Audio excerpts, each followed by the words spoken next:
as promised, here is the Heretics of Dune smash cut, or whatever it is we're calling these. Compilation? I don't know. It's really late. I've been working on this all day, and we talked about Heretics of Dune for like 3.5 fucking hours, man. If you don't want to listen to this, skip ahead about 30 minutes, and you'll run into today's episode. It's words about Dune!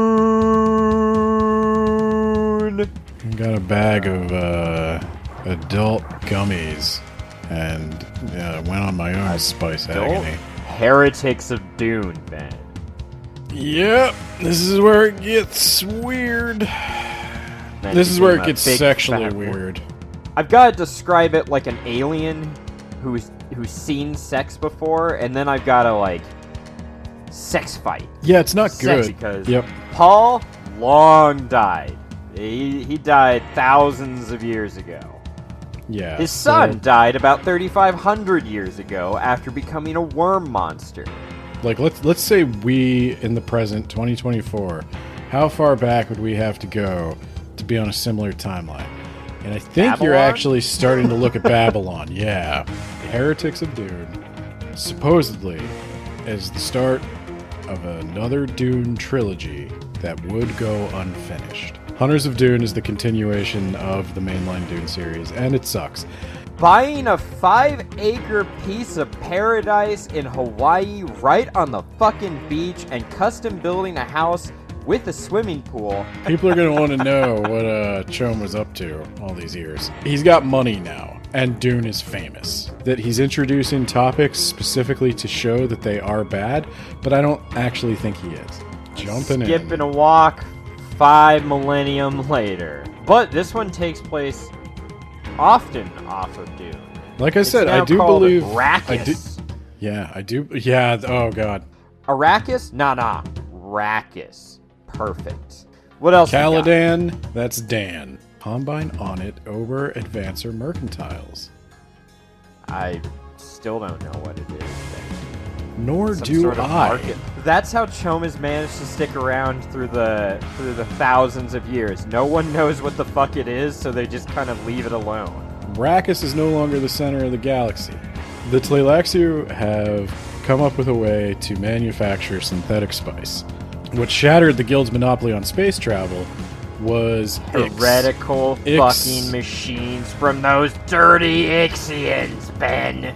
Trade, like food manufactured on Planet A sent to Planet B. Not anymore.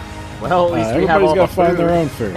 Eventually, people decided, you know what? I don't care how heretical the Ixian machines are. I'm going to let a computer tell me where to go. Humanity has now spread. So far, nobody even knows where all of it is, and that was half the point. Some of the disparate peoples that went out there are returning. Bene Gesserit have become the de facto leaders of the galaxy. They were well positioned to seize on the chaos, but the Bene Gesserit have their own military. They're not shy about using it. Yeah, basically Frank Herbert was writing hentai before I think he knew that was a thing. So between the sex ninjas and the cat people, it is occurring to me now that maybe definitely this was a kink thing. Yeah, so the sex ninjas are called Honored Matres. And they do not have the spice agony, which restores the ancestral memories. They are quite similar to the Bene Gesserit. They have many of the same... kind of suck. They were these big badasses out there. They had all the Bene Gesserit fighting abilities. They have some kind of drug that, while not equivalent to the spice, does give them some kind of advantages. It's orange. They also use sex, as I alluded to dominate and enslave. Bene Tleilax, okay? Yeah. They've been playing the long game.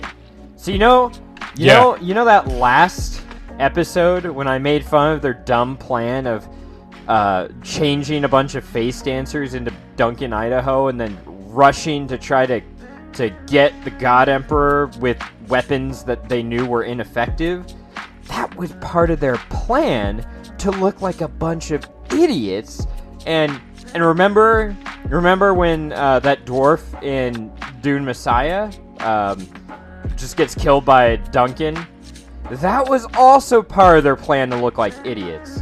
And remember that time when I pushed down that Bene Tlaxu master and I made him eat worms and call me Nate the Great?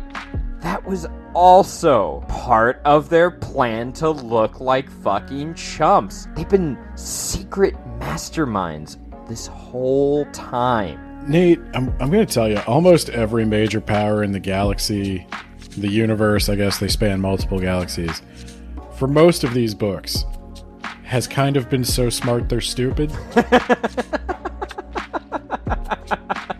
And, you know, we're 5 books in, and yeah, they're dumb. I don't know what you want me to say. We'll get them in a few millennium. Just a few short millennium, we're gonna reveal ourselves as evil geniuses. The evil Tlaxu, the godless geneticists, turns out they got more god than you ever imagined. Did you get that they were weird elf creatures that looked like Garlic Jr. from Dragon Ball? Yeah, does that mean Saital, who is also here, he was a face dancer before, but I guess now he's not. Is he also an elf guy? They've got new face dancers, Ben.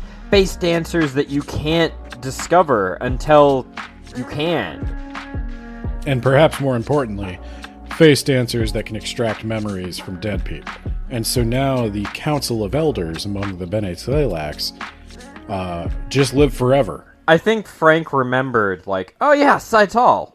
He's the only named Bene Tlaxu guy I can remember. I'll put him in there. This book really doesn't have a Paul. Duncan, Idaho is as close as it gets. Driving plot of this book is to create a Duncan, Idaho Ghola. Okay, let's go to Arrakis. So they're creating a Duncan, Idaho because they need... Ben. Don't add the AR, you son of a bitch. They're going to Dune. Duncan, Idaho, Ultimate Man. A super hot man. Quite the attractive child, said one of the Bene Gesserit in, like, the first chapters. So there's some divine spark to these sandworms, and he predicted that one day there would be a person who could command the sandworms. I am upset at you, worm. And then the worm took her on a ride to Keen, which is Arakeen, but we shortened it. He never finished it, so I don't know where he's going with this.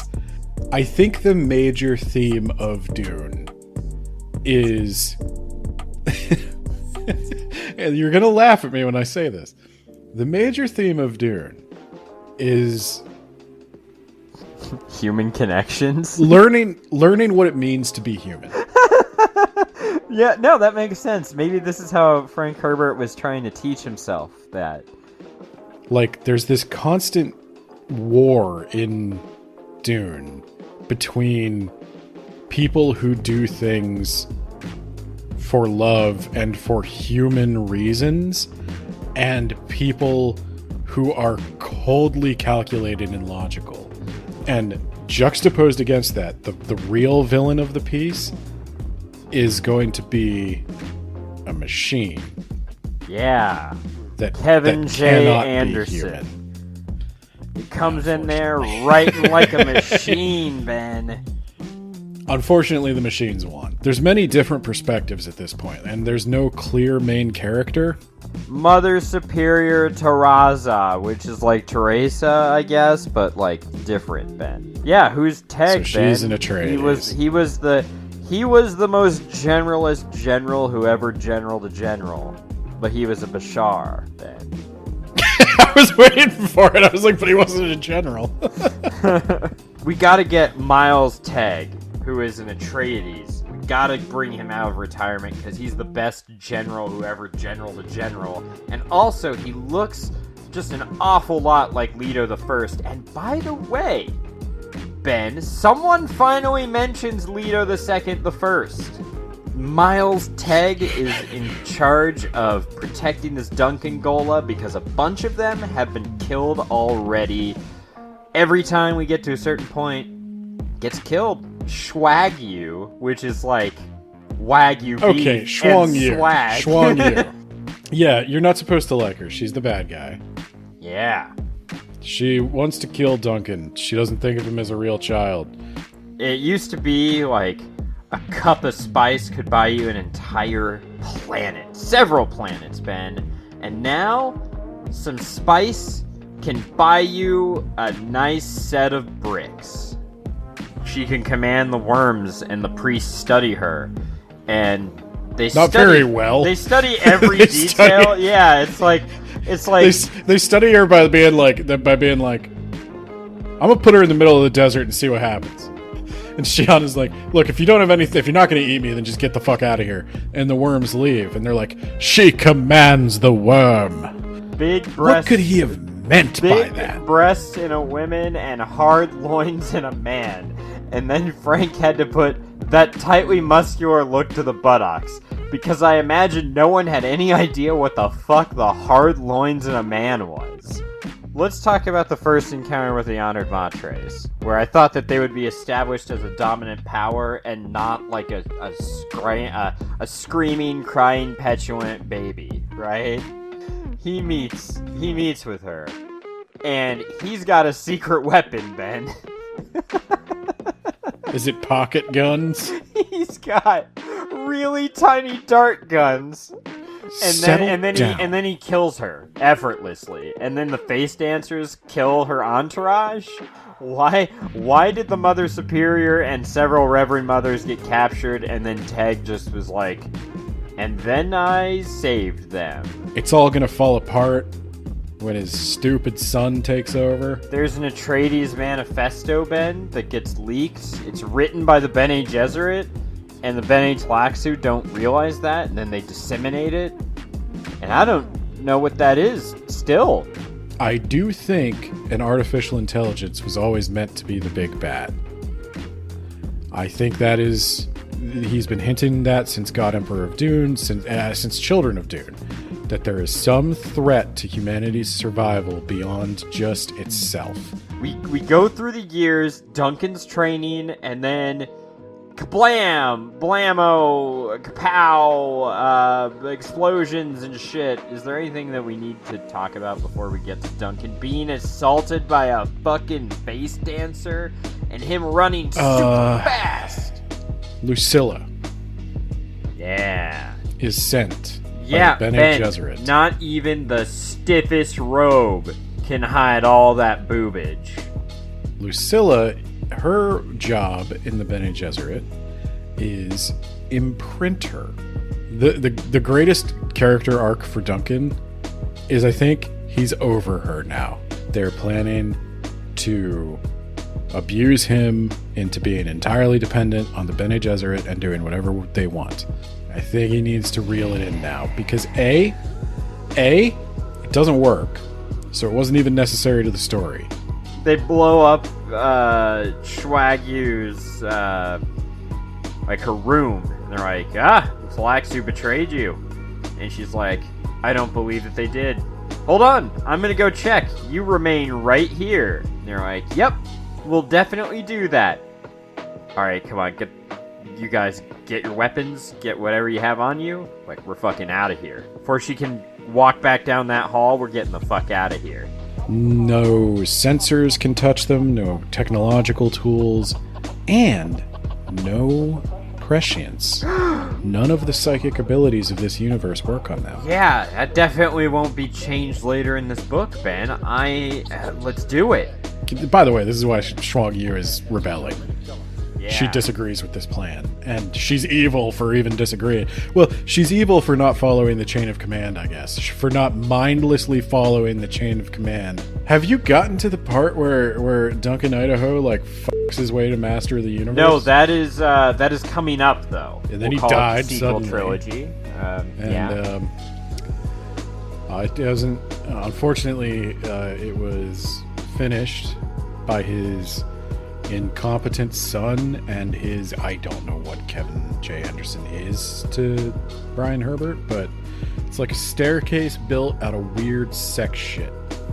Okay, each step is just another step, a little higher, onto weirder and more uncomfortable sex shit, right? And then, like, eventually you get to the top, and the guy died before he finished building it, and there's just no point to any of it. It was going somewhere, this staircase. And it's fun to speculate where that might have been. They're on the run, and no one would ever think to look on the planet that they're on. They make up they make it look like they took off in a no ship, but in reality they're in a no sphere. They probably should have taken off in the no ship. That would have been the smart move. No, is this the book where the space Jews come into play? No. I do remember you mentioning that on your first read. And then they did Muppet Babies? Well, what if we did Dune Babies, where all the main characters are actually just babies all at the same time, including Awesome. Dr. Yue for no fucking reason whatsoever. Why? So that they could tell him about how he betrayed everybody he ever knew or loved and make the baby feel bad about it. So Saital has like a necklace or something just filled with genetic material. Don't think about why. What? Don't think about the implications. Don't think about the implications. How does it? Okay. And so there's like all these mysteries going on, right? And it's like now, I know it all just ends with that Kevin J. Anderson, Brian Herbert abomination. This specific arc is not going to have a satisfying conclusion. And I'm really only seeing the problems.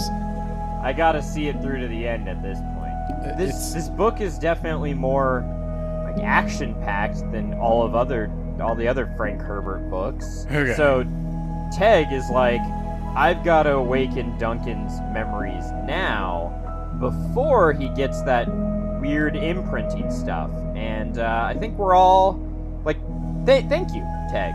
I really appreciate that, actually, that you didn't let the creepy sex ninja go from mommy to stepmommy, and just thank you, Teg. Stand up, guy. I'm sure you'll be rewarded for this. Yes, yeah, exactly. I'm sure nothing is going to put a really awful sour taste in my mouth in the next book, especially related to Teg. So, Teg takes it upon himself to keep Duncan away from the imprinter as much as possible so that he can work on training him and awakening those memories for the whole time Lucilla's just driving up with like a van. She's like, I got puppies in the back, I got candy, you want to come in my van? And Teg's like, you don't go in that van, Duncan. Like, just because Leto II doesn't believe that a woman can assault a man, even though he has the entire ancestral memory of like humanity, and he can't come up with one example of that. I only see the problems now. I'm doing your work for you. I have played the long game, Ben. At last, I have made you dissatisfied with Dune. There's two options, man. Like there's literally two options. First option. Brian Herbert and Kevin J. Anderson, full of shit. They just got an outline and they just filled in the gaps, and it sucks and it's all their fault. Second option. They really did have thousands and thousands of pages of notes. and it really was going to be a Muppet Babies of Dune. What if Frank Herbert had wrote Baby Leto II turns into a werewolf? What if that is where it was going? They're trapped in a fucking storage locker with a woman who needs to have sex with this child, who is a 1,000-year-old dragon. Don't worry, it's okay. And You're right. it's hentai. The whole fucking thing is just hentai. What do I do? god. There's a lot more of this than I remember. There's a lot more of this than I remember. Terraza, Teg, Odrade, Shiana, Duncan. Who the hell's Lucilla?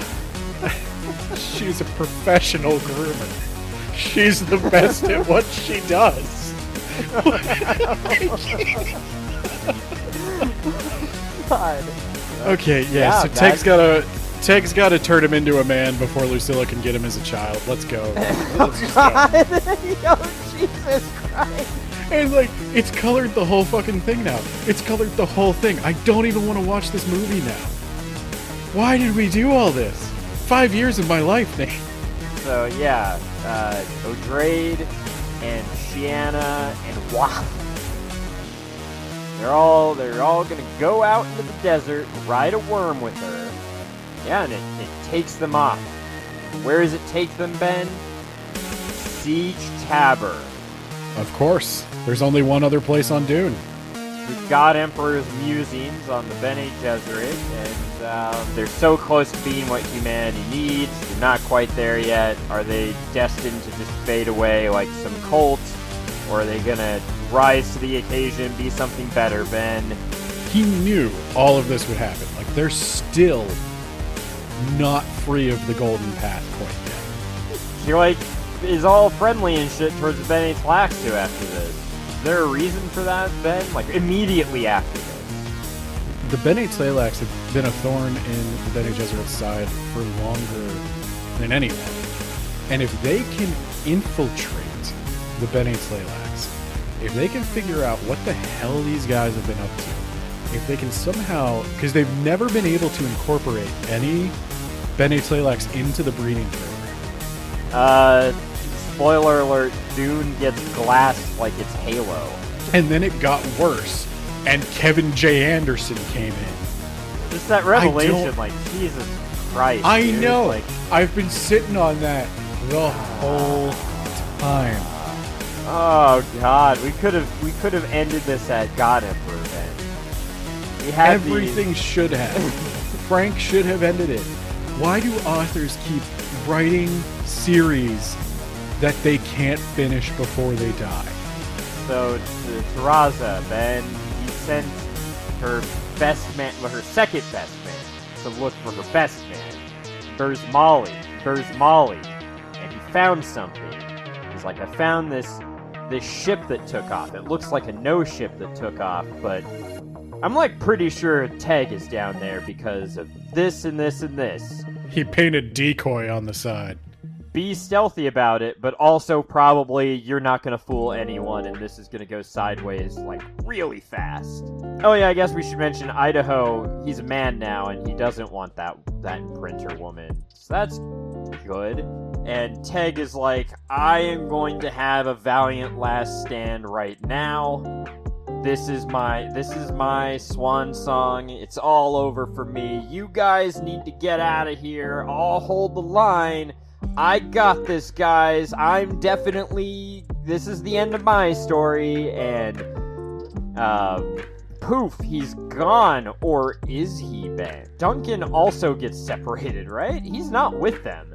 Byeeeee is with, Lucilla, and Duncan is with some other guy, and Duncan's pretending to be a Tlaxu.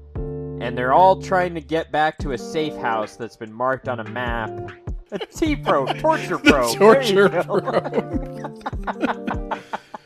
So Teg is being T-probed. He, in fact, did not die in that valiant last stand, which is what I thought was going to happen, because, spoiler alert, I knew Teg was going to die. And they're turning up the T-probe. The pain is just so immense. And eventually, under torture, Teg becomes the legend, Ben. The legend that you fear.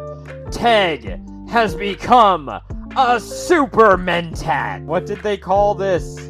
I don't know if they called it anything. Okay. Well, he's just fast now. He's fast and he's strong. He's like a regular... He's got the power of like 6 old men. They're like, oh no, quick, T-probe him again, and he destroyed them. With his superior... He's moving so fast, everyone else is moving slow, Ben. It's like I'm watching somebody independently discover, like, the stories of anime. So the only thing I could say is I don't think there's ever, like, a full resolution as to what's going on here in the Frank Herbert stuff. There may well be in the Brian Herbert stuff, but I honestly don't care what that guy has to say about anything. I'm tired of kind of pretending that his stuff just isn't absolute trash. Meanwhile, Lucilla and I want to say Basmati, but that's wrong. That's Rice. Burzmali. Burzmali gets his ass kicked by someone who is part... I don't think she's an honored Matre, but she's working for them. Murbella? Or maybe she's like, an honored Matre. She's like an honored Matre in training? She's an initiate, yeah. There you go. Are you just gonna glance over the part where Burzmali's gotta get Lucilla all warmed up in case they check her for... I'm sorry. I must have either missed that part or blanked it from my mind, Ben. I'm sorry. You have to go back and explain now. What? And so Burzmali is just he takes off his pants and he's like, I guess we gotta. Like, dude, I think this is why we're going on these tangents about how much we hate Kevin J. Anderson, because the alternative is we gotta talk about this book some more. I just have to, like, if I don't punch Kevin J. Anderson, I'm gonna punch Frank Herbert. I wonder if you're onto something there. I wonder if you're onto something. Like, what if Frank Herbert's third book was so sexually deviant, so offensive? Buddy, 3 guesses how the honored Matres keep control of the Catmen. Yeah. But it's been 10 minutes. No one's had sex or beat anybody to death with their man fists. So we gotta... Both. Yeah. Yeah. So we gotta do something. People are gonna lose interest. Explosions and fighting. Oh, well, thank God. Okay, I'm back into it now. So who's this Murbella? Is she some kind of fighting badass? I know you thought this might have peaked at the grown woman trying to seduce the boy child. That Duncan will be addicted to her I'm gonna censor so much, so I might as well use that language. Just fuck this Duncan Ghola. I'm gonna fuck the shit right out of him. I'm literally going to fuck his brain out. I'm gonna go do that. And, when a man has a plan and a woman has a plan. So Murbella has a plan for Duncan. And she begins to execute that plan on Duncan. But Duncan is a Tleilaxu Ghola. And the Tleilaxu also had a plan for Duncan. And so when Murbella is executing her plan, that triggers Duncan's plan to activate, not unlike a trap card. And you activated my trap card. Super peace.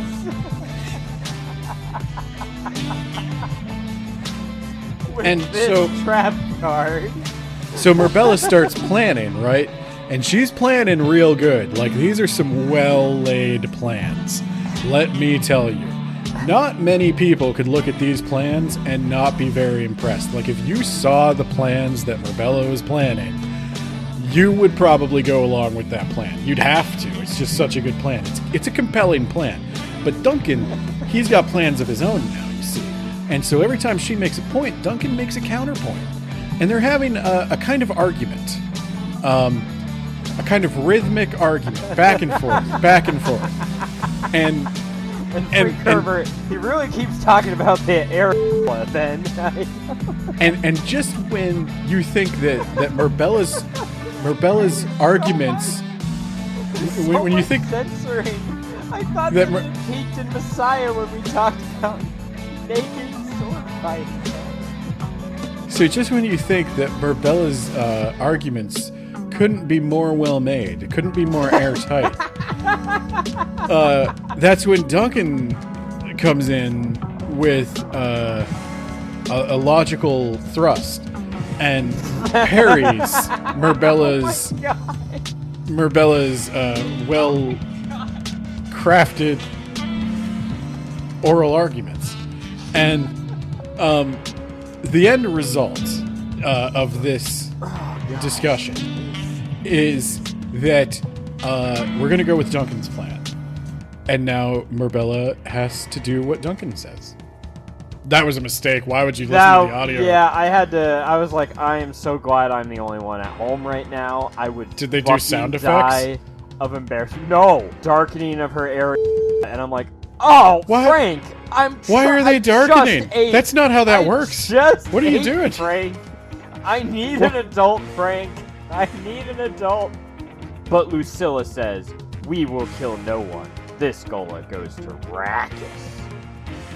So there you go. Marbella is stunned and exhausted for some reason.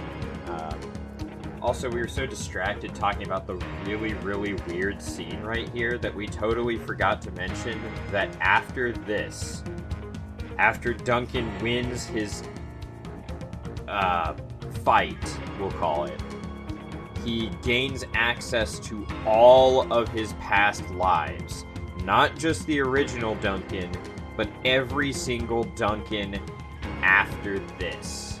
He is now a super Ghola. But this safe house has also been infiltrated by the honored Matre. You either accept enslavement or death. And Teg is like, yeah, let's do that enslavement thing. And then when the honored Matre gets there, he uses his super speed and strength and just murders his way out of there. And also now he can see Notion. The honored Matres attack Arrakis and then kill Terraza. Like, this just happens pretty quick. Terraza saw the treachery right as her legs were getting lanced off with a laser gun. So now Andrade, they touch heads and she absorbs Terraza's memories. And now she is temporarily the Mother Superior. What? No, Waff survives. Waff survives. I typed in Waff and it went to Waffle House. You guys, you're going to Chapterhouse, but me, I'm gonna have my second last stand, and this time it's for real, and we're gonna die fighting against the Covenant who glassed the planet.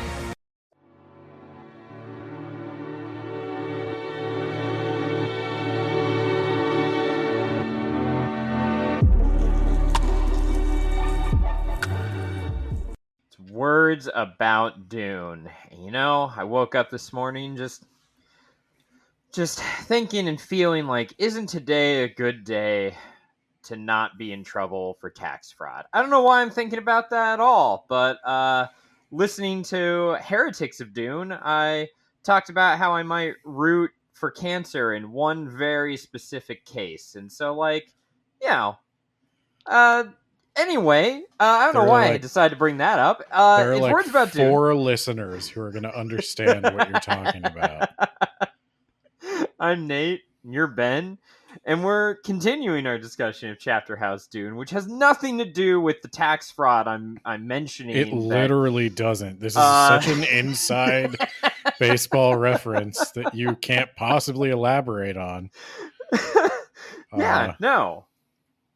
Enough about hypothetical, imaginary cartoon villains. So anyway, Chapterhouse Dune. You're leaving an increasing trail of breadcrumbs across social media with the random replies you make to stuff. But yeah, we're talking about our own plans within plans as we talk about Dune. Chapterhouse Dune. The final Dune. Canon Dune. No, just the final Dune. There's only 6 books in the series, and that's it. Just the 6. So you tell me, you edited it. Where did we leave off? We spoke for a really long time about Frank Herbert and his fail son Brian, and then we briefly touched upon what has changed in the universe, and we mentioned our main characters, and that's about it. I was reflecting on that. So I've really um, gotten back into my meditation, gotten back into the gym, all that stuff. And I've been, reacquainting myself with all the Buddhist books I read and all that stuff. And I came to a poignant chapter today on loving kindness and how, hatred and disgust and all those negative emotions, they're unskillful emotions. Whereas like kindness and friendliness, like that's skillful. Can you reframe this? Like, I showed kindness towards the IRS, for example. Like, just throwing out a random hypothetical example. Are you trying to say that perhaps you're showing kindness to Frank Herbert by talking about his fail son? I'm trying to say I was reading this particular chapter of this particular book, and I was thinking like, wow, am I really conveying that in my work, in my podcast, in my self-expression? And then I thought about what I said, and I was like, those were some perhaps harsh words about Brian Herbert. I thought a little bit more about it, and I was like, I don't think Buddha would like Hunters of Dune either. I think it's okay to say a bad thing's bad. I'm not saying Brian Herbert's bad. I'm not saying he's bad as a human being. Just all of his creative works are terrible. All of his creative works are pretty lacking. But I'm sure he has other admirable qualities. Maybe he has a hobby, like one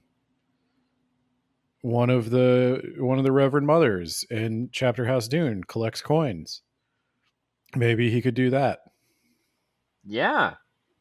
Or stamps. I'm feeling some strong stamps from Brian. Buddy, you could collect Yu-Gi-Oh cards and it would be an improvement. But we're not here. We're not doing that again. Because I'm projecting loving kindness into the universe. I'm behaving skillfully towards my fellow man. And I'm trying to just get all the negativity out of the world. That's my goal this year. I'm going to fix the world. All right. I'll take your word for it. You trust me. Everything's going to be better at the end of this year. I got it. Okay. All right. It's either going to be better or it's going to be a lot worse. I promise great changes by the end of the year.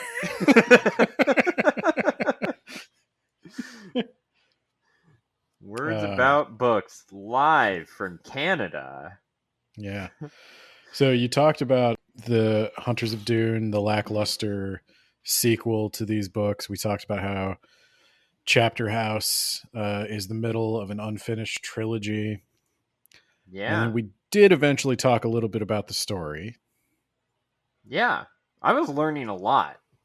Yeah, you were. Like how most of the characters from the first book actually returned in the second book.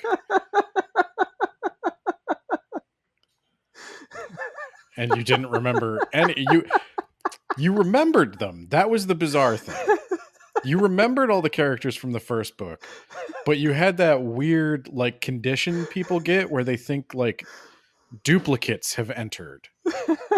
Who are you people and what have you done with my family? Yeah. Except in this case, it's Merbella and Lucilla. Who are you and what have you done with Duncan Idaho's hot redheaded girlfriend? But yeah, so we told Nate that not every name that starts with a T was Terraza, and Lucilla was in fact Lucilla of the Lucilla fame, and Odrade. I think you knew Odrade, right? I knew Odrade, yeah, because okay. I remember her arc of becoming the Reverend Mother Superior. And Duncan Idaho is a solid reference point for the whole series. Yeah, he's easy to remember. Yeah, so we got through the setup. Basically, the honored Matres have the Reverend Mothers on the run, and the Bene Gesserit are trying to plan some kind of counterattack, but they don't really have a lot of options. They don't have a source of spice. They have the last Bene Tleilax master, Saital. Saital has not given up the secret of the spice yet. He won't do that till he gets his And own face dancers. unfortunately, there are no face dancers out in the universe, Ben. There are zero. There are none. No face dancers. They're all gone too. They do not come back. They do not exist right now, Ben. There's at least two, and their There's a names are lot, Daniel actually. and Marty. Okay. Are you sure it's not Erebus and Omnius? No, it's not Megatron and Optimus. It's, believe it or not, Frank Herbert had two weird, intelligent face dancers, and their names are Daniel and Marty. Those are the two and godlike they are beings. very obviously face dancers. There's actually no other way to interpret that. They are face dancers. They copied memories because face dancers can do that now, and they broke free from their slavery, and now they are face dancer master things. So I spent the entire afternoon rereading Chapterhouse Dune so Wow. that I could be doubly sure I wasn't being unjust, because the Buddha yelled at me. No. So The I Buddha didn't admit told this, but me that I need to be less hard.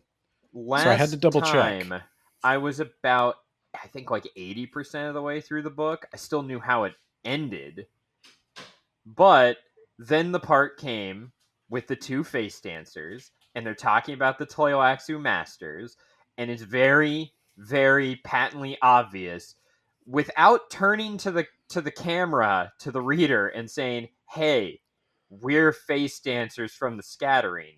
It's very clear that that is what they are. There is a chapter where one of the chapters where Duncan Idaho's training Teg. He goes back to his bunk and he sees them again, and he has a sudden realization that they are in fact face dancers. And then there's another chapter where the lady who meets the futar handlers realizes that they're face dancers, and the futars hunt honored matres. It's But they're different face dancers. right. They're the ones they're like that can. yeah, they're all like, I think that they're face dancers, but like I can't like put my finger on it. But it's very Yeah. clear, yes, they are face dancers. Yeah, and so I do not doubt that there is some plausible lesson out there about Omnius, the great machine from that trilogy that Frank Herbert cared not at all about. But maybe they're out there. Maybe the machine intelligence from the Butlerian Jihad survived and it's been multiplying out in space. Cool. And like, maybe it teams up with the face dancers or something. Maybe there was going to be a big finale. I don't know. That seems like a lot to cram into a third book. I don't think it was going there. Like, the more I probably read have foreshadowed the machines in the previous two books. I have read Chapterhouse Dune now 3 times, and I have never been more convinced that nothing Brian Herbert and Kevin J. Anderson writes has anything to do with any notes ever written by Frank Herbert. Well, yeah. Didn't we talk about how they didn't even understand the world of Dune in House Atreides? It's like, why? How do they tax the guild when the guild trades in spice? Yeah, who shows up to collect the taxes? Yeah. And on what guild ship do they go? It's yeah. The Emperor can't rule without the guild. The guild can just abandon him on his planet, and he's the ruler of his planet. We just ignore you from now on. It's such a mess. And I just keep coming back to it because I keep on I wish I kind of wish I'd done these episodes the first time I read Chapterhouse Dune, when Hunters of Dune was still in the future. And but you could look forward to maybe they won't fuck it all up. Well, I just didn't know that there was such a disconnect out there, because there's still a huge debate in the fandom about this, and I honestly cannot see the other side. I don't usually find myself in this position, and people who know me will tell you I'm annoying about devil's advocating. I'm so willing to take the opposite side in any argument just for the fun of arguing, but they're face dancers. It doesn't, it's not subtle. There's no room to debate these facts.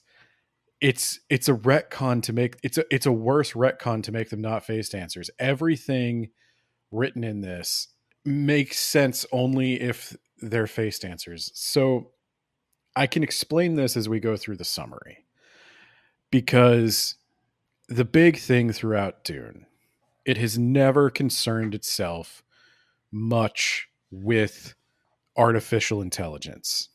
And it does not really care that much about machine intelligence. And the way Chapterhouse flows, you've got a couple of different perspectives. You've got the great the honored Matre perspective, the Duncan Idaho perspective, the Odrade perspective, and Odrade's really the main character. And Odrade is charged with like defending the Bene Gesserit and trying to find a way to defeat the honored Matres and trying to figure out what the greater threat beyond the honored Matres is. And Odrade is constantly wrestling throughout the entire book with this problem of what are we doing wrong? The Bene Gesserit have concerned themselves for millennia with helping humanity evolve and survive and reach the next stage. And it's all crashing down around us, and everything does eventually have to come to an end. She's not that arrogant, but like what have they failed to understand? Where are the Bene Gesserit of all people going wrong?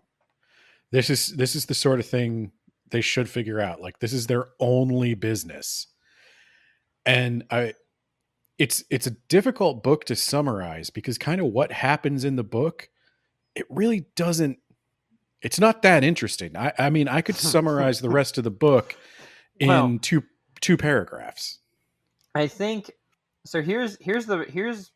I think here's where Kevin J. Anderson and Brian Herbert, they are in some ways trying to copy Frank's writing style, because Frank, he'll have like several chapters in a row of just like, and now I'm pondering what's going to happen, and then the next time you see that character, they're still pondering that same event, but Frank is like talking about the universe, talking about his philosophies, yada yada yada. Whereas with Kevin J. Anderson and Brian Herbert, it was just, God, I wish my dad were dead. Next time we see them 5 chapters from now, God, I wish my dad were dead. He's not dying fast enough. Next time, God, I wish my dad were dead. Why isn't he dead yet? And it's just that. It's just that over and over again. Which is, and that's the I'm sorry to interrupt, but like that's exactly what I was talking about. So as I'm rereading this for the third time before we sit down to record this episode, I'm noticing again how it's just these different points of view, and each one of them is expressly political. Yeah. Like, I think Duncan Idaho represents like the quintessential self-made man. He's hyper competent. He's very moral. He's kind of like this libertarian. He's his own island. He's gonna colonize Mars. Kind of thing. Yeah. Well, he's gonna get there in. He's got a rocket ship and he's gonna colonize Mars. You got Teg, who's a military man. You've got the honored Matres, who represent just this like frothing at the mouth, hawkish conservative side, and then you've got the Bene Gesserit, who are kind of like lefty center maybe, and they're all talking politics, and they're all talking about governing strategies and rules to live by. And Odrade's conflict that she must resolve is, how do you defeat the honored Matres? Where did they go wrong? What what new strategies, what new laws do we need to adapt? And you can tell it's Frank Herbert having a conversation with himself about how can we construct a government that doesn't suck? Like, how could we ever possibly learn how to organize ourselves into a society that's capable of adapting to new challenges and won't stagnate? That's been the whole question of these books since first Dune. And the answer is you gotta fight some machine gods. And the answer is dogfights in space. Yes. So, Frank did call it fold space. well, and he introduces this is like a throwaway line in the book that is so worth exploring, that Duncan Idaho supposes that in the scattering they have learned something about fold space that we fundamentally don't understand. And it's partly because we threw out computers, and it's partly because we never have like a guild character who's talking about it. But what makes this space travel possible is something called the Holtzman effect. And the Holtzman effect is very little understood even by the people within Dune. They can use it to get from one place to another, but he describes it as it's not like FTL. They're literally moving instantaneously from one point of space to another. So they're creating it's some kind of wormhole thing. And because of that, Belanda, I think, says just offhand, we don't even really understand if we're even going between the same universe. Like the distances they're traveling, these habitable planets, they're not just going around within the galaxy, they're going galaxy to galaxy. They do not traverse the space between galaxies. They don't really, like, they know how it works, but they're using this weird like mystical prescience and thinking machines that they don't really understand to crunch the numbers. And they really don't know where these things are in physical space. They know where they are in relation to each other using the Holtzman effect. And that's a whole other aspect of Dune that Frank Herbert's just kind of chewing on. And he hasn't even, you could tell he hasn't fully thought through the implications of that.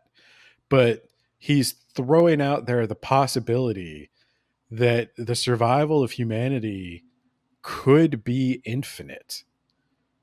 Like, our understanding of the universe is that it is finite. But if we're bouncing between universes using the Holtzman effect, like if Dune is not actually in the same universe as Caladan, but when we fold space and connect them together, like, but then we might accidentally fold space, and a Cthulhu monster will come through, and then his minions that are people made out of other people will come after us, and we'll have Peter to shoot Klein's them. reference. That's a reference to our least downloaded episode. Our least downloaded episode. Yeah, a lot of people get that. Yeah, Right there with the lawsuit you keep referencing.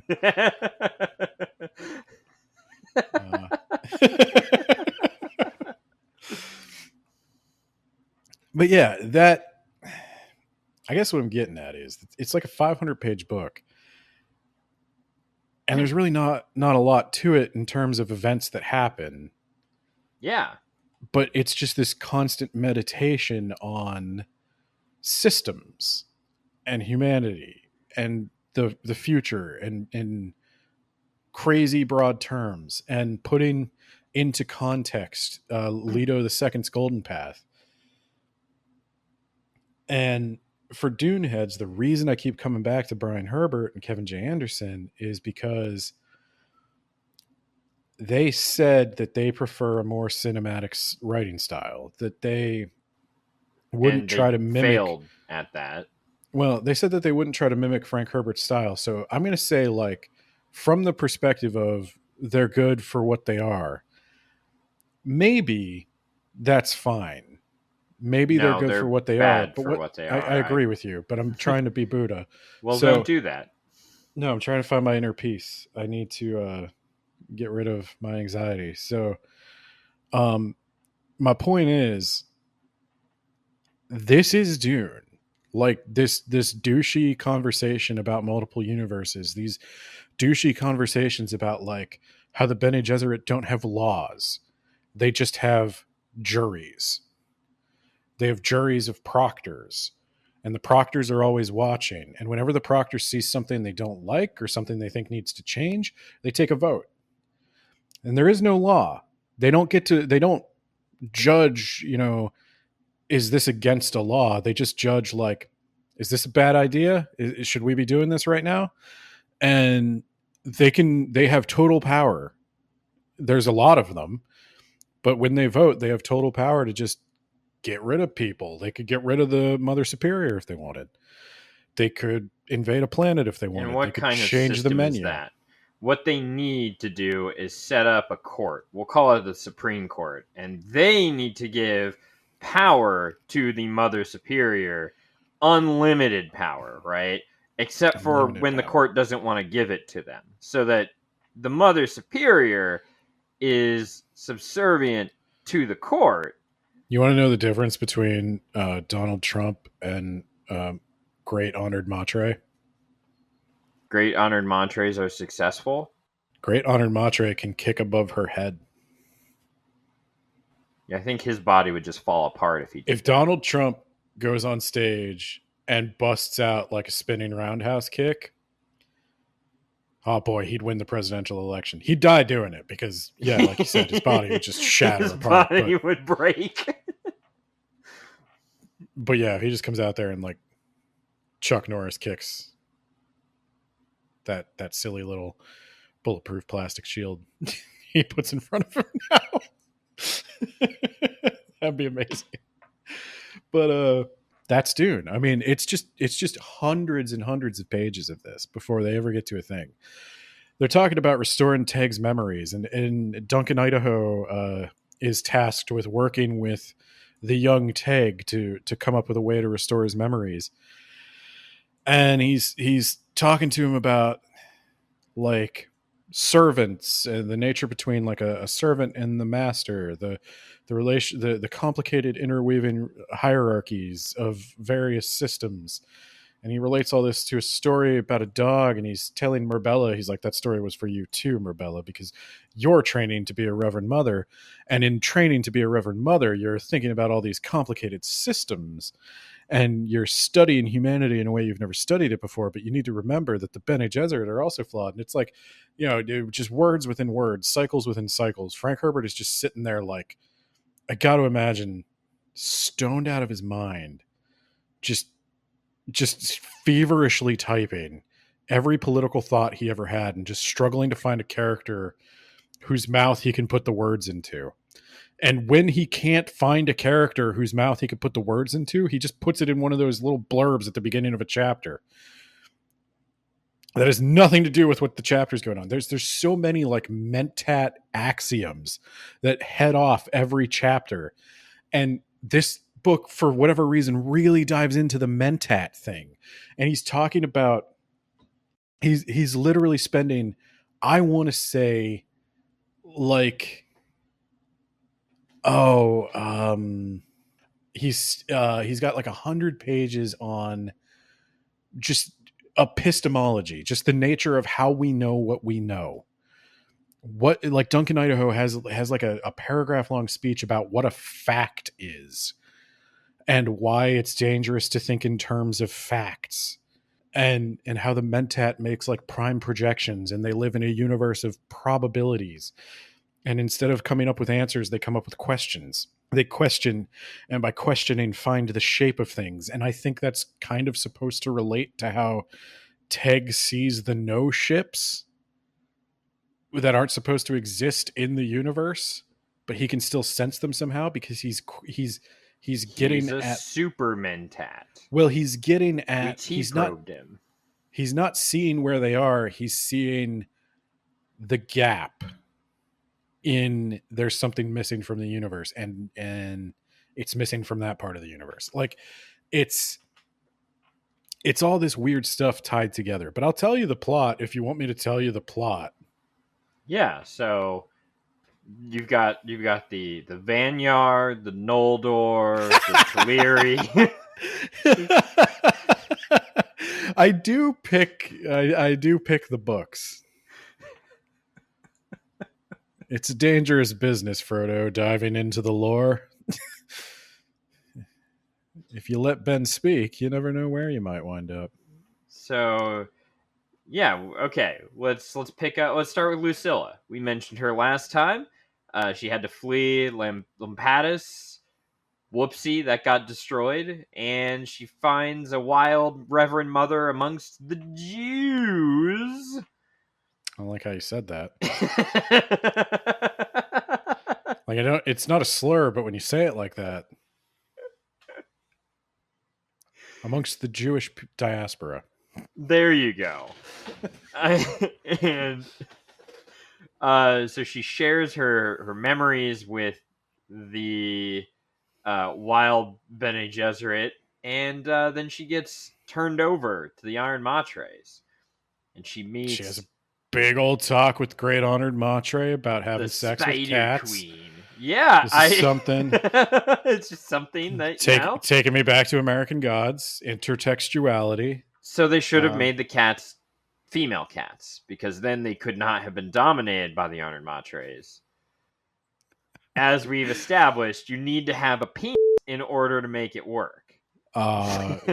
So Lucilla tries to teach the Great Honored Matre about the nature of democracy, and they have a lot of talks in her dorm room about how Dama is like, well, can't the vice president just overturn the election? And Lucilla's like trying to explain, like, that's not how that works. Like you recall who the vice president was when you were voted in, right? And Dama's just like, can't understand. And then because Dama is very much like Donald Trump, except for one feature, she does kick Marbella to death. That's not a joke. Her eyes go completely orange, and then she kicks Lucilla to death. She opens the cage and kicks Lucilla in the head. Lucilla's trucking for like, I want to say 2 or 3 chapters. She's just going back and forth with Honored Matre, trying to teach her about. I don't really even know what. I don't know. They're just kind of, again, it's one of those chapters where it's just Frank Herbert looking for characters to put his words into their mouth. We do. I like his words though. They're fun words. They make you think. It doesn't have anything the fuck to do with what's going on in the book, but it's cool. Well, we do learn, and this is later reinforced. The Honored Matres want the Bene Gesserit ability to manipulate their body chemistry. So they also want the Bene Gesserit ability to tell time. Do you remember that? Yes, I do remember that. She's like, Lucilla's like, oh, you came here early today. She's like, what do you mean early? You've been in a cage. How do you know what time it is? And Lucilla's like, all Bene Gesserit can do that. We adjust to the rhythms of a planet. Every rock and tree and creature has a spirit, has a name. It's a Pocahontas reference. I'm sorry. I kind of am too.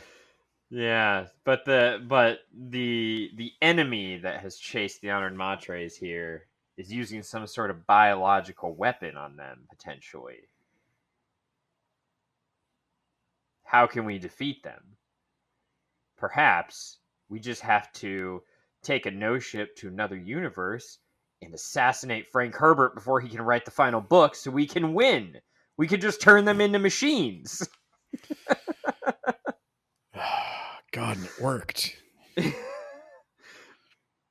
So there's also one other thing. They I don't know why Frank Herbert is doing this necessarily, because it's kind of like, okay, so does it involve boobs? Because I can tell you why if it does involve boobs. Tangentially. So okay. The Honored Matres are like 100% Bene Gesserit that went out into the scattering. Yeah. And but if you bring that link up to the honored Matres, they will deny it and also kick you to death. yeah, but he keeps talking about like all the signs that point to that, like long after it's. I know. I decided that Maybe already. the honored Matres are robots, and Oh God! Don't give him ideas. Don't give maybe him they were ideas. Bene Gesserit that became robots. Did you ever think about that? Well, there is a Bene Gesserit that becomes a robot, right? They cyborg the one guy. Yeah, I thought that was a little interesting. I haven't seen a cyborg hanging around in the Dune universe before. Nope, because it's a terrible blasphemy. Unless you really need it. But Yeah, that's if you kind of the point. really need it, like for example, if you don't know how to write the finale to this book series, but you really want to, oh, you muted yourself. I was coughing. Ah, good call. More Just trying talking to for Nate. try and make your work a little lighter when you edit. Yeah. Yeah, if you really need to turn some face dancers into machines so that you can write just a big story where it's just humans fighting machines and all the humans got to team up, I assume. And it's a story I've never ever seen before. Whereas, face dancers who, teach an important lesson about how how humanity treats tools and like, you know, that's easy. That's like easy mode. I'm glad they changed that. Every story's about that. Yeah. No one's ever had anything like Omnius. Yeah. Omnius. A Isaac name. Asimov didn't write the Foundation series like 100 years before this. I know it wasn't actually 100 years. Again, I'm emphasizing it was like 40 years. It might have been like 50 years. They took their damn time with that. So, let's see. Who we want to talk about next? Well, Lucilla's dead. We could F talk to pay about. respects. Yeah, I guess the next thing is the Shiana plot line. We haven't paid much attention to that. Yeah. That is a thing. Boy, was that a thing. Boy, was that a thing that made me deeply uncomfortable. Boy, was that a weird thing that happened. Do you care to elaborate on it? So Shiana is a sex addict. She be fucking like a lot. But Yeah. it's to train our new converts or whatever. That's all. But I don't think anyone believes that. No. I need I need to be fucking okay. Somebody isolate that clip. like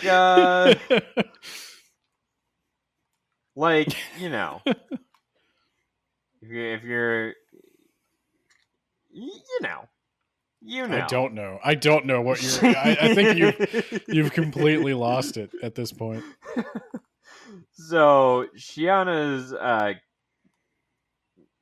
creating a hostile work environment with all the fucking she be doing, and one of those fuckings that she'd be doing is Teg.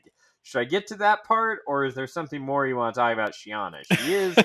She is going to try to help Duncan escape, because she also wants to be fucking Duncan. And who wouldn't? He's got some dreamy eyes, and presumably he has aged above 18 in physical body, or else it's a little Oh yeah, Duncan's. I uncomfortable. mean, this Duncan's in his like 20s at this point. Oh, thank at God. least. I figured he was, but like he was a boy last book, and Shiana was a little girl. So like, so yeah, let's Frank, talk I about. would appreciate if you'd stop. Let's talk about the elephant in the room where Frank Herbert went way too far. Her nipples become darker when aroused, Ben. He's said this again. before. He said it in the last book, and he said it in this book too. I don't know who he's been with where he saw that. Or Nate, I'm going to throw it out here. Maybe his own Darkin went around and he just thinks that happens to everybody. I'm guessing he's thinking of like increased blood flow or something. Yeah, I guess. Or pregnancy. I've never noticed they can darken during pregnancy. Well, I'll tell you what, I've never noticed it myself. But I have not. We must start studying pornography. The best way to learn about sex. I haven't, watched with a Bene Gesserit trained eye. There you go. So, maybe once I get my prana bindu up. Yeah, notice. that's what we call it.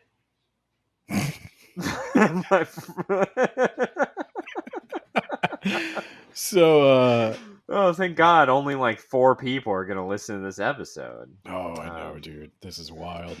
So Shiana and also Frank Herbert go way too far in discussing, like, Duncan's like, I think I know a way to restore Teg's memories. I think that the Tlaxu, they put some sort of conditioning against being imprinted on.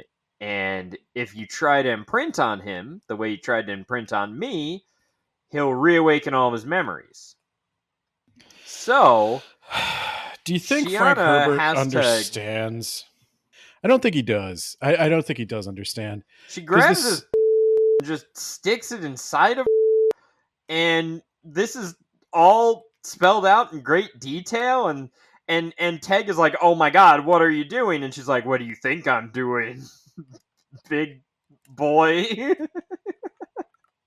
And Teg is like, I'm definitely a child. This is weird. And then, bam, his memories come back, and he throws her off of him and also out of and is like, I'm gonna need to be censoring a lot of things here about all this fuck fighting. And I was gonna say this in a slightly different way. If maybe you want to give my version a try. I'll put both versions in there. Okay, so my version of events is that, and I've wrestled with this one since the first time I've read this book. Wrestled the same way Shiana and Teg wrestled. This is an entirely inappropriate scene, and Frank Herbert should probably be on a list. He's dead, but he's dead. Maybe that's what got him, the FBI. So Shiana, an adult woman, it's Teg, a 10-year-old boy. He is a Ghola. So yeah, that's the excuse. He's really a 10,000-year-old dragon. He's kind of a 10,000-year-old dragon, yeah. And the reason she does this is because a great trauma is required to awaken ancestral memories. And so for a second, there's like several options going through my head right now as Frank Herbert's writing this. It's like, one, is he old manning this thing that like men can't be, or like a boy who gets with a hot older woman is just lucky? Yeah. And then I think like, not traumatic at all. You got but that's the thing. Teacher. That's the thing, though. Like in some ways, I think that can't be the case, because the only reason this works to restore his ancestral memories is because it inflicts a trauma upon him. But then I think I waffle again, because Duncan has that bullshit about the Tlaxu programming the cells to resist imprinting. And so it's like, is it maybe he's not traumatized? Maybe it's the Tlaxu programming reawakening his memories, which raises interesting questions about the Tlaxu and how they were reawakening memories in their goals this whole time. And yeah, anyway, it's not a scene I would have written. If I were Frank Herbert. Yeah. If the solution to a problem, a plot problem in your book or in your life, is to commit sexual assault, it's probably a better solution. I guarantee there's a better solution. Maybe don't. Maybe don't do that, actually. Yeah. Please don't do that. Yeah. It's a not often talked about part of this book. And I think there's a combination of a couple of things. Like, one, the only people who make it 6 books into this series are like, there's a big sunk cost fallacy here. You can't realize he's just a weird sex predator now.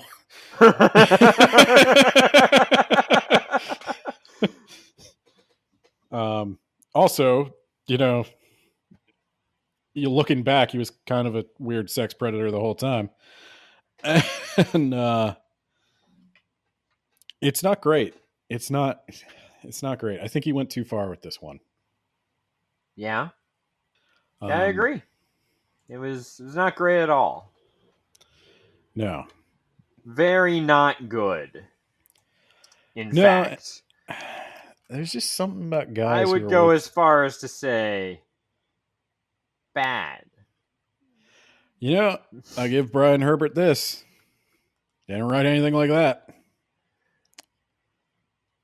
I gotta go. That's one for Brian Herbert. That's one for your theory that he read the notes and they were just too fucking perverted, and he had to throw them all out. He does. Have you ever read or heard anything about Anita Blake? No. Oh man, there's this series of books. I forget if they have a like if the series has a name, but they're about this character named Anita Blake. And it's an urban fantasy thing. And lycanthropy in this world is a sexually transmitted disease. Oh, good. And she's got all the lycanthropy. Okay. The books start out like relatively tame and then quickly devolve into like lycanthropic fests. Okay. It's up to you if that's a bug or a feature, but... Anita Blake, Vampire Hunter? Yeah, that's it. Oh my god, these are old. Yeah, no, they're right. Like, I actually got into them. Somebody was like, "Oh, you like Buffy the Vampire Slayer?" It's still going, 1993 to present. Yeah. Oh my god, there's 30 books in this series. It's a formula that just seems to work, Nate. I don't know. But no, I was into Buffy the Vampire Slayer, and somebody was like, "Oh, you should check this out," and it did, and it's like, okay.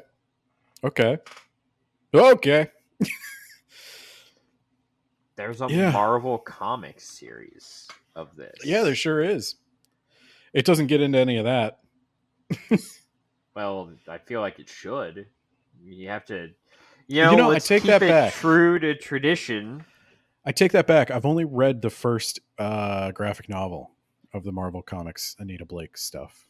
Oh, there was going to be a TV show back in the Obama years, but it's a weird way. Are we doing the Japanese like era thing now? Yes, that's what we're doing. Like they have Reiwa and we have Obama. So yeah, that happened. Really stops the book dead. Traumatizes a child into becoming an old man. And then we're going to send that child to go fight a war for us. Hell yeah. It's really just, it does not paint the Bene Gesserit in a flattering light. But what if I told you, shut up? That his mother-daughter arranged it?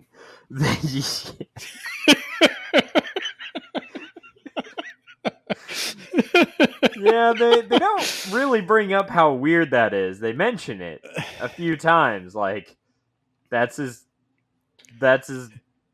daughter's raising him. What the fuck? Yeah.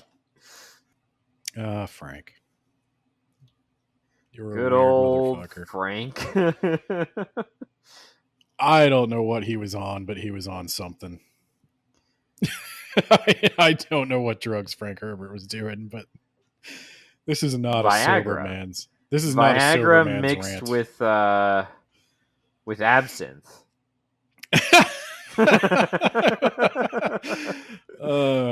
But the real shit, not the shit they sell now. Yeah, it was a pre 9/11 world then. Don't even sell it back then either. It was Reagan's America. It was Reagan's. You didn't get that shit from a guy in West Virginia who made it out in the woods. All right, so that's also Teg's storyline, pretty much. He reawakens his memories, and now he's gonna go kill some Matres. It's also mostly Duncan's storyline. He kind of has a bit at the end, but like I said, not a lot happens. Yeah. So let me rattle off some bullet points. You tell me where you want to zoom in. Merbella becomes a Reverend Mother. Yep. They go to attack the Honored Matres. The Honored Matres use a super weapon, kill most of the Bene Gesserit. What is the super weapon? Unclear. It's something that kills bloodlessly. It could be a biological weapon. It could be some new thing. I don't know. Yeah, I assume he was going to elaborate on that. Because Teg wins, and then they're like, "But something's weird here. I'm looking for a danger I can't see," and then they lost. They won, and then they lost. Yep. And so, fortunately, O'Drade had a backup plan. Merbella goes down to the Honored Matre planet. First. Okay, zoom in. First, the Spider Queen, Dama, and O'Drade are talking, I think before the battle is over, like after the initial victory by the Bene Gesserit, and then randomly Logno, Dama's advisor, Logno, kills her and is like, "Look at me, sure. Look at me, sure. I'm the captain now." So now she's Great Honored Matre. Yeah. Long may she reign. That is why the Honored Matre fail, because even feudal systems got this right. You don't want to just have a chain of succession where you can just like kill someone and take over, because then you're always going to be killing each other. Yeah. And so then the secret plan comes into play. Merbella goes down. She's like, "Guys, I'm also an Honored Matre." Whatcha! Kills Logno. Well, she provokes Logno first, and Logno. Yeah, it's not hard. She's like,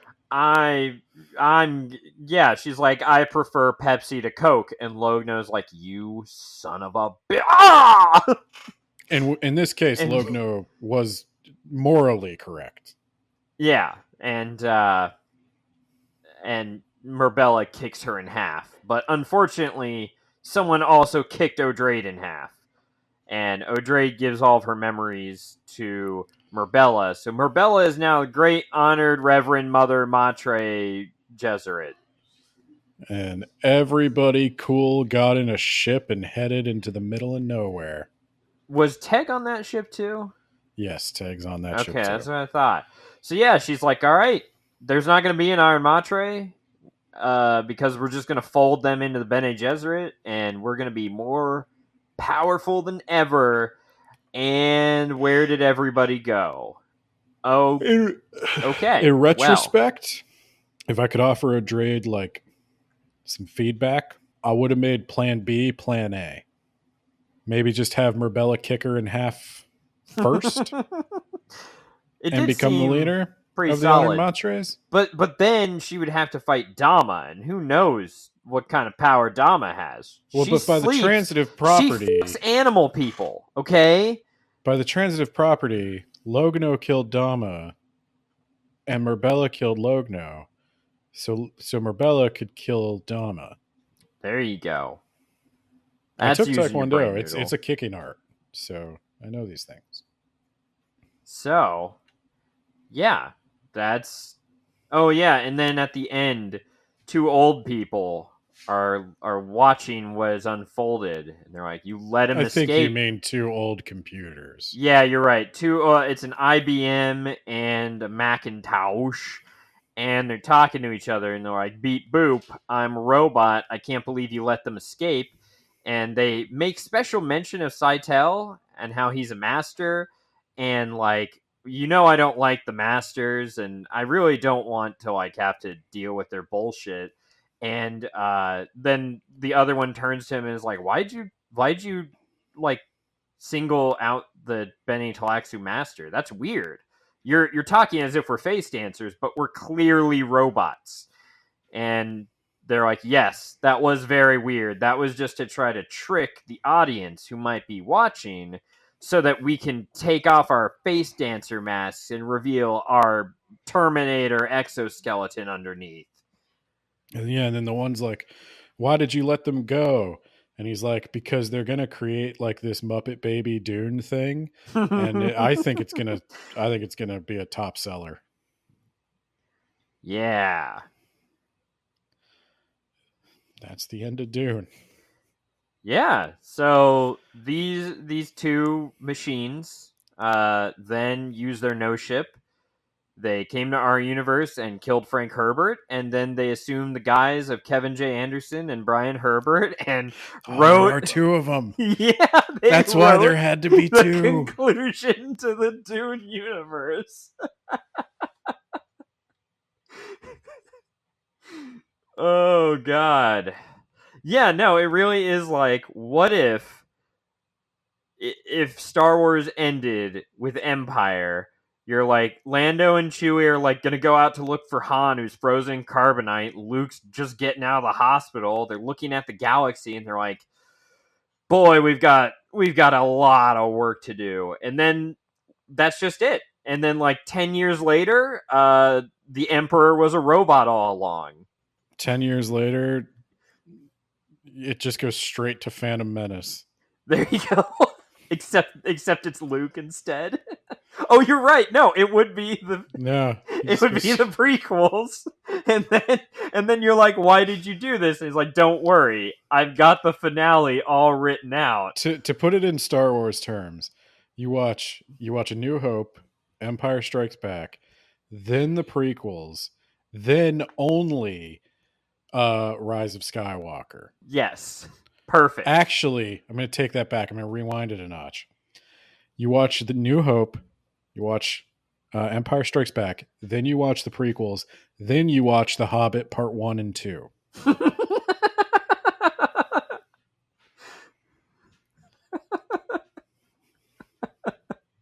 And that's your conclusion. And then some guy on Reddit whose opinion is totally valid tells you that they're really good if you just take them for what they are. Yeah, it didn't have Ben, lightsabers or Jedi, but like it had dude, it had Smaug. so much more of that crap. Hunters of Dune has so much more of that crap. There's laser guns. There's They didn't fucking even mention X-Wings. laser guns this entire. I don't think they mentioned it in all of Chapterhouse. I can't remember about Heretic. When you I think they kick did that Heretics. hard, you don't need a laser gun. You only need these laser guns, and I point to my thighs. Yeah, this I can see why you wanted to get through this though, because it's like, oh boy, I want to know how they're going to resolve this conflict. Because the obvious conclusion of the conflict can't just be, I'm gonna go to these face dancers and kick them really hard. There's got to be more to it than that, and it's probably going to involve folding them into society or something. Right. Because that's what they did with the honored Matres. They didn't just kill all the honored Matres.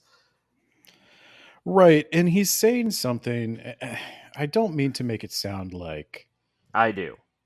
Chapterhouse Dune is not worth reading or that it's not good. In many ways, I prefer it to Heretics. Oh, I definitely rate it higher than Heretics. I like it more than Heretics. I think I like God Emperor more. But, of the latter three, I'd say God Emperor, Chapterhouse, and then Heretics is I the would worst. agree. But there's a lot of interesting stuff going on here, and there's a lot of interesting ideas raised, and he's specifically now thinking a little bit beyond humanity, and he's starting to wander into like the nature of consciousness. And I think a good conclusion needed to do a couple of things. It would need to take these thoughts about how to organize a society. It needed to take these thoughts about consciousness itself and these thoughts about the Holtzman effect and the net and all that, like, because he's getting at something with the net the face dancers use that's always surrounding Duncan. He needs to tie all that stuff together and make it relevant to prescience and what Paul Muad'Dib experienced from the very beginning. Because that's when all this started, right? Was when humanity first started to like really grok the shape of reality. And they really started to see things like from a god's point of view. And so I think that's a hell of a conclusion to write, by the way. Like, it's real easy to set that stuff up and it's real hard to land it. I do not envy Brian Herbert and Kevin J. Anderson the task they assigned themselves, but I also feel like almost any working science fiction writer would have done a better job with it. Oh yeah, for sure. And I don't know if Frank Herbert would have done a good job with it. Like, I don't know if his seventh book would land the trilogy either. But I definitely think he had a shot. I would be willing to give him the benefit of the doubt because I feel like Children of Dune was the strongest of that trilogy. Yeah. I think he was getting at something with like Saital had the potential to bring these Gholas back. And I think if he brought some of these Gholas back from varying points in the series, like, it's possible that Leto II might have even known he would get brought back. And Leto II could possibly reconnect with the Pearl of Awareness that's inside the worm still. And he truly becomes like a prophet of humanity where he would certainly be the one who Frank Herbert put the words in his mouth to explain a lot of this stuff. The Bene Gesserit working with the God Emperor would kind of be like the fanfic or like the fan satisfying conclusion to this. And maybe that happens in Sandworms of Dune. I don't know. I can't even begin to tell you how much I don't care what they wrote. And I guess that's the thing, because I know there's probably at least one criticism lurking out there that, well, how can you say this if you didn't give Sandworms a chance? And it's like, to that, I'm going to respond, how many hundreds of pages do I need to read before I'm convinced that these people don't understand what they're doing? If you look at the Wikipedia page for Hunters of Dune, why don't you do that for me real quick, Nate? Why don't you pull up the Wikipedia page for Hunters of Dune, and why don't you read me the reception section? The New York Times said of Hunters of Dune that Brian Herbert and Kevin J. Anderson go through the motions, but they don't often seem to be having much fun with their material. By the end of Hunters, they've done little more than set the table for Sandworms of Dune. That ain't me saying it. I read a 500-page book, and nothing happened except they retconned away everything Frank Herbert was doing. So if they make it right in Sandworms of Dune, I'm sorry. I'm just not gonna. They've lost all credibility with me when it comes to writing this story. Oh, cool! The all those enhanced face dancers die with the flip of a switch from the robots. He just kills them all in the universe. The end. They're all dead. Sometimes I wonder if Brian Herbert liked his dad. That's mean, but like, sometimes I wonder that. I've heard the conspiracy theory that he intentionally sabotaged Dune, and I don't think he did. I think he's trying his best, and that's just sad.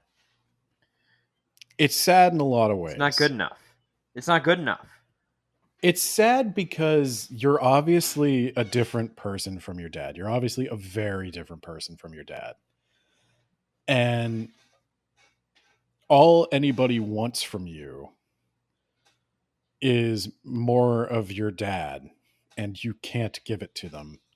And you're not really ever going to be allowed to write on your... It's sad. I don't know. But yeah, that will go on his tombstone when he passes away. It's sad. I don't know. Look, I've listened to a lot of interviews with Brian Herbert. He seems like a nice guy. Even Kevin J. Anderson. And like I said, I'll give them both this. They never wrote a scene where a 10-year-old got... Hey, good for them. They're in that... In many, many important ways, they are probably better people than Frank Herbert. Yeah. I'll give them that. I don't have any illusions about the authors I read. God, they just keep disappointing me. But yeah, that's the end of Dune. That's the end of Chapterhouse. Dune.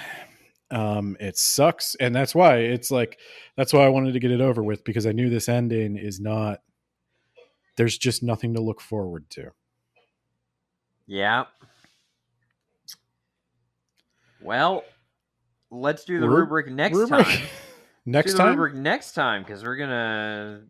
I assume we wanted to do a little retrospective of the entire series. We can do the rubric for this one, and then I guess rank them or something. Yeah, I think that's fair. So yeah, we'll do that next time. We'll sum up the whole Dune series. Try to end this on a happy note. Try to get my karma back in line. All right. I'm not made for loving kindness. But you know who I always have a little loving kindness for? The people who pay money. Too much money, perhaps. You're goddamn right. That would be the $10 yacht plan tier patrons. In random order, whatever they pop into my head. Isekai Sensei Sama of That Time I Got Reincarnated in the Same World as an Anime Podcaster podcast.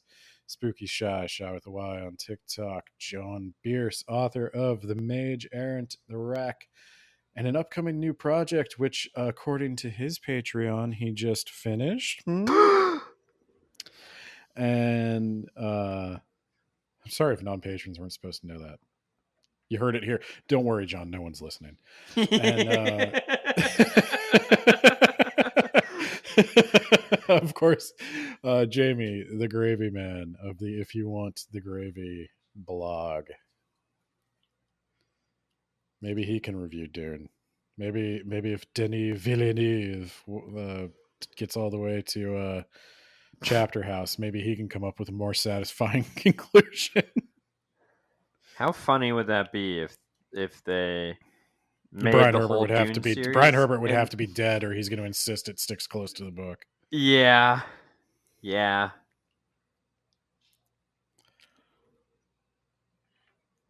Okay, bye. Bye. Fuck this.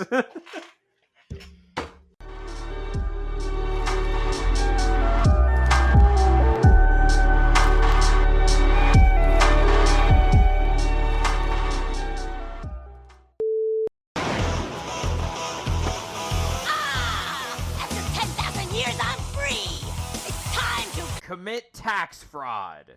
Alpha. Asshole. Escape. Recruit a team of teenagers with attitudes.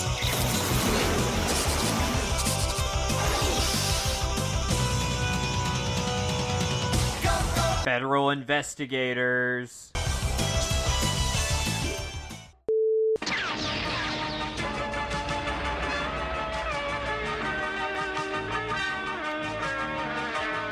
Space dancers. More than meets the eye. Play Laxu. Wage their battle to destroy the evil forces of the Sisterhood. Space dancers. Space dancers. more than meets the eye. Brian Herbert. Yeah, hi. I'm here to see Kevin J. Anderson. You read my letter? much of it, yes. And those Face dancers. were wrong. very wrong. So I've personally Hired you to rewrite the entire final book. congratulations. Thank you, Mr. Author, No, thank you Kevin. for teaching kids everywhere a valuable lesson. If you have no talent, just luck your way into inheriting an already established sci-fi series. Until your dreams come true. That's a pretty lousy lesson. Hey, I'm a pretty lousy Author.